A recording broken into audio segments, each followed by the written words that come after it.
अस्सलाम वालेकुम students. After long time break आया था हमारे लेक्चर में। आज हम लेक्चर नंबर 16 स्टार्ट कर रहे हैं सिंगल फेज सर्किट्स के हवाले से।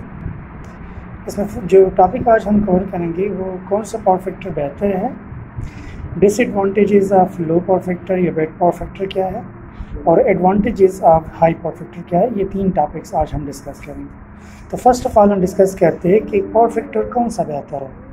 लास्ट टाइम हमें डिस्कस कर चुके हैं कि पावर फैक्टर दो तरह का होता है, एक हाई एक लो।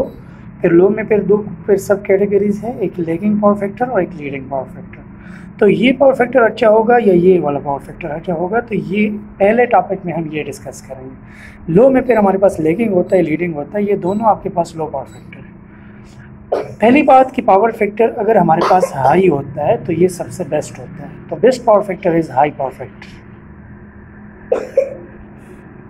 और हाई कितना होगा ये तो नहीं कहते हम 10, 20, 30, ये 1 से ऊपर पावर फैक्टर कभी भी ज़्यादा नहीं होता। थ्योरेटिकली हम कहते हैं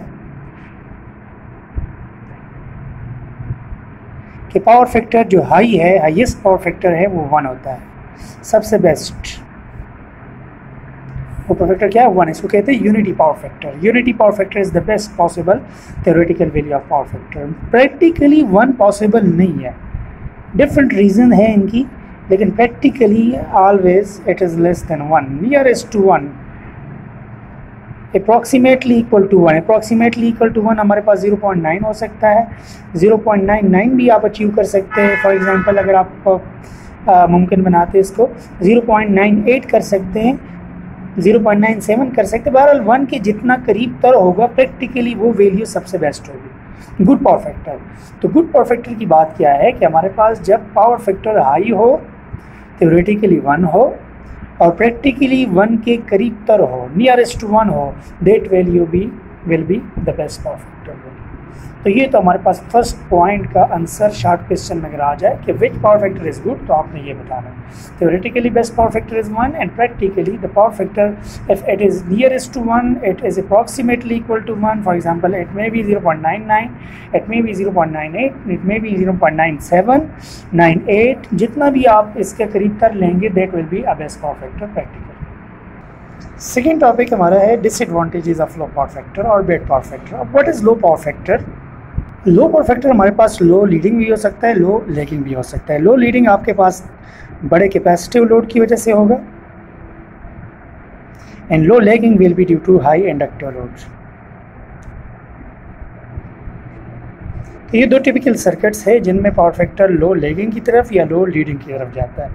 अब इसमें हमारे पास नुकसान क्या होता है, ये नुकसानात की लिस्ट अभी मैं लिखता हूँ, ये आप लोग नोट कर लो। ये हमारे पास लिस्ट ऑफ डिसएडवांटेजेस हैं for low power factor. First disadvantage is high losses. हमें पता है कि आपके पास जब पावर फैक्टर लो होता है तो हमारे पास सर्किट में करंट की फ्लो के लिए अपोजिशन ज़्यादा हो जाती है। Opposition will be responsible for losses. मतलब हमारे पास फॉर एग्जांपल XL है तो I² R तो होता ही है, उसके साथ I² XL भी आ जाता है। अगर कैपेसिटिव लोड है तो I² XC भी आ जाता है। तो ये सारे क्या है? पावर लॉसेस है। तो ये पावर लॉसेस बेसिकली लॉसेस में इजाफे का मतलब सिर्फ आपके पास प्योर एक्टिव पावर ज़ाया नहीं होगी, रिएक्टिव पावर भी ज़ाया होगी। तो लॉसेस बढ़ जाते हैं अगर पावर फैक्टर लो है।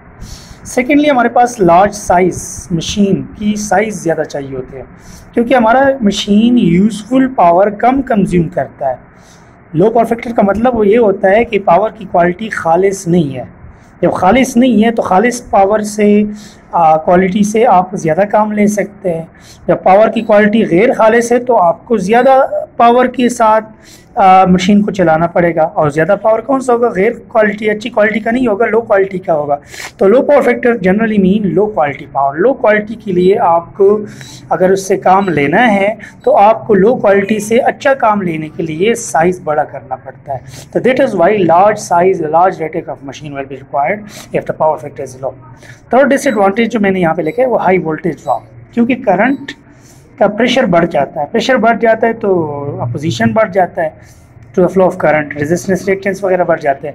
तो रिएक्टेंस और रेजिस्टेंस की वजह से वोल्टेज ड्रॉप्स में इजाफा हो जाता है। मतलब एक तो IR ड्रॉप होता है और साथ में फिर IX ड्रॉप भी हो जाता है, IXL। तो ये सारे ड्रॉप्स किस चीज़ का सबब बनते हैं? वोल्टेज ड्रॉप में इजाफे का। तो नतीजतन आपको जो एंड पे जो कस्टमर को वोल्टेज मिलता है ना, वो कम मिलता है क्योंकि वोल्टेज ड्रॉप बढ़ जाता है। नेक्स्ट हमारे पास थिक कंडक्टर, मतलब कंडक्टर बनाने के लिए मटेरियल ज़्यादा इस्तेमाल होगा क्योंकि करंट ज़्यादा है। ज़्यादा करंट सारा यूज़फुल नहीं है लेकिन यूज़लेस बीच में आया है, बेकार पावर, बेकार करंट यहाँ पे फ्लो कर रहा है, यूज़लेस करंट फ्लो कर रहा है। तो यूज़लेस करंट और यूज़फुल करंट दोनों जब एक तार में जा रहे हो तो वो नहीं जा सकते एक साथ, लिहाजा उसके लिए आपको तार को मोटा करना पड़ेगा, थिक बनाना पड़ेगा। That is why you will use large conductor material. तो ये आपके पास फोर्थ डिसएडवांटेज है। और इन सारे डिसएडवांटेजेस की वजह से जो मशीन है, जो जनरेटर है, वो लो पावर फैक्टर के ऊपर उसकी एफिशिएंसी कम हो जाती है। तो ये लिस्ट ऑफ डिसएडवांटेजेस है। अब आते हैं एडवांटेजेस की तरफ। हम डिसएडवांटेजेस पढ़ चुके हैं, ये मैंने साइड में लिस्ट लिखी है। High loss, large size of the machine, high voltage drop, thick conductor और लो एफिशिएंसी। और इसके साथ एक और भी आप ऐड कर सकते हैं कि हाई बिल, अगर बिल आएगा आपका इलेक्ट्रिसिटी का तो वो ज़्यादा आएगा। अगर आप पावर फैक्टर हाई कर लेते हैं, मतलब 1 के करीब तर लाते हैं, तो ये सारे पॉइंट आपको लट कर दे। हाई लॉस के मुकाबले में आप लिख लेंगे एडवांटेजेस में, अगर पावर फैक्टर हाई है so we will have low losses. जब पावर फैक्टर बेहतर हो जाता है तो हाई लॉसेस के मुकाबले हमारे पास लो लॉसेस होंगे। जब पावर फैक्टर हाई होगा यानी कि इम्प्रूव होगा, हाई होगा, 1 के करीब तर होगा, तो हमारे पास क्या होंगे? लार्ज साइज़ की बजाय हमें स्मॉल साइज़ की मशीनरी लगानी पड़ेगी,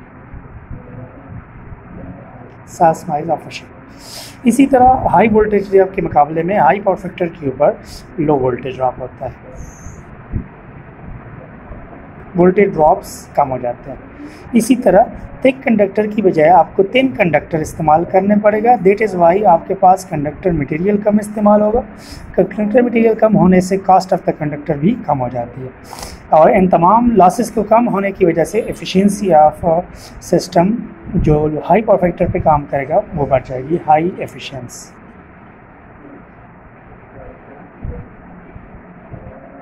एंड द लास्ट वन, यहाँ पे जो मैंने नहीं लिखा था आपको बताया लास्ट में कि यहाँ पे बिल आपका ज़्यादा आएगा और इधर आपका बिल क्या होगा?